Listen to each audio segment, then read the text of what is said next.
remember a little over a year ago, reports came out that A24 was changing up its strategy as a production company. The company established itself as a gem of the independent film scene in the 2010s, releasing unnerving horror films and award-season dramas. But now it was looking to broaden its audience by changing what kinds of films it would release. Now, the initial report said that was going to mean more action films and IP-oriented projects, and while that hasn't really materialized, if you look at their lineup for 2025, you can tell there are some differences. Opus and Friendship look like they'd fit right in with A24's usual catalog, but Legend of Ochi looks like something Amblin would have released a few decades ago. Warfare looks like Alex Garland had a really fun time with those last 15 minutes of Civil War and said, hey, let's make that the whole movie. And Materialist is straight up a romantic comedy. It's kind of all over the place, which is actually a perfect description for their latest offering, Death of a Unicorn. Here we have a horror comedy that actually plays things pretty straightforward and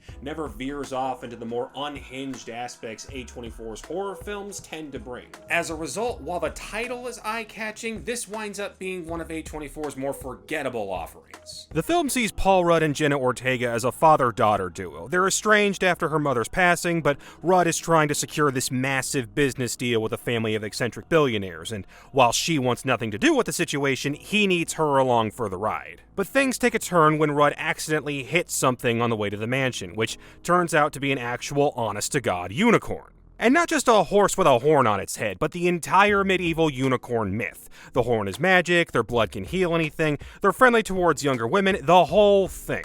The billionaires immediately try to study the body and see how they can make a fortune off what is basically the cure for any illness, but there's a problem. What Rudd hit was actually just a baby, and Mom and Dad are still out there, and they're pissed. While the initial unicorn revelation happens in the first 10 minutes, it actually takes until nearly the hour mark before the adult unicorns show up and start tearing their way through the mansion, at which point it turns into a creature feature with a familiar eat the rich message. I'll admit I've often struggled with horror comedies, and the biggest misstep here is that it tries to split the difference between the two. It's never quite funny enough to be a full-on farce, and never scary enough to enter the pantheon of the big animal-based horror films. If nothing else, I did like the creature designs, making them seem like these imposing mythical beings with just a few touches of Lisa Frank sprinkled in. I think my biggest issue was just how repetitive the film gets. Instead of bringing his usual witty banner, Rudd is forced to play the spineless straight man in most scenes. Ortega keeps pointing out how to resolve the issue only to be ignored, and the family keeps manipulating the situation to try and benefit themselves even as the bodies start piling up.